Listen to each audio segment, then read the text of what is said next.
Everybody is out here refinancing their mortgage like it's a cheat code. But what if the cheat code is actually just resetting your high score to 0? We need to talk about one of the most seductive lies in personal finance, and it's sitting quietly inside your monthly statement. The pitch sounds incredible. Lower your rate, lower your payment, keep more cash in your pocket every month. But here's what the bank's glossy brochure conveniently leaves out refinancing. Almost always restarts your amortization clock, which means you go right back to paying mostly interest and barely any principal. Think of your mortgage like a marathon, where the first 20 miles are basically just a warm-up for the bank.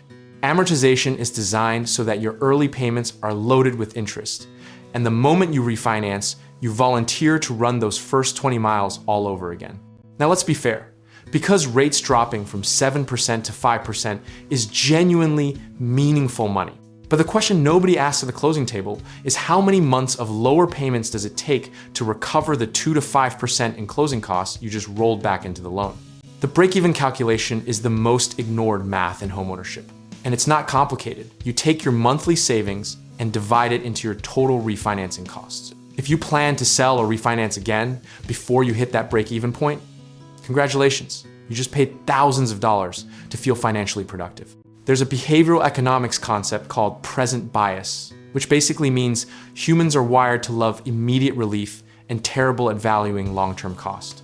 Refinancing is almost perfectly engineered to exploit that wiring, giving you a dopamine hit of a lower payment while quietly extending your debt by years or even decades. Here's the historical irony worth sitting with.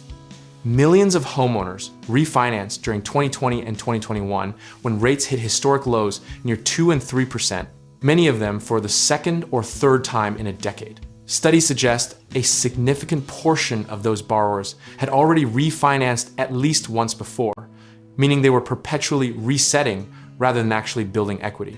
There's a common misconception that a lower interest rate automatically equals long-term savings, and that's only true if all the other variables stay fixed. In the real world, those variables almost never stay fixed.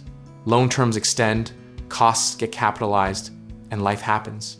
The savvier move, and the one fewer people talk about, is making extra principal payments on your existing loan rather than refinancing every time rates twitch downward. Even one additional payment per year on a 30-year mortgage can shave years off your loan and save tens of thousands of dollars without a single closing cost. If refinancing does make sense for you, the discipline is in treating your monthly savings as mandatory principal paydown, not lifestyle money. The people who actually win with refinancing are the ones who take that $150 monthly savings and immediately throw it back at the loan, not the ones who use it to upgrade their streaming subscriptions. Here's the philosophical tension underneath all of this. Debt reduction is supposed to be a journey toward freedom, but refinancing marketed as passive savings can quietly become a treadmill.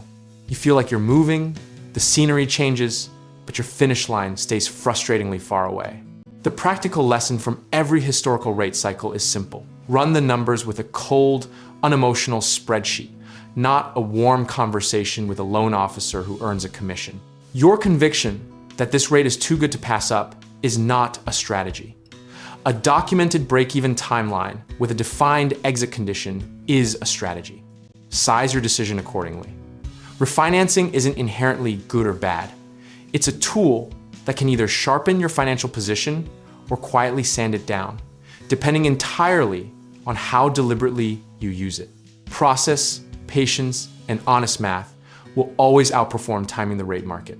At the end of the day, the most radical thing you can do in a world obsessed with financial hacks is to stay the course, keep paying down the loan you have, and only disrupt that process when the numbers, not the feeling, justify it. Discipline and consistency in debt reduction will always compound more reliably than clever maneuvering. Whether you're trying to make sense of your current mortgage, thinking about your next investment property, or just trying to stop the refinancing carousel, check out our links in the description below. We can help you get started with real estate investing, home contracting work, and connecting with the right lenders.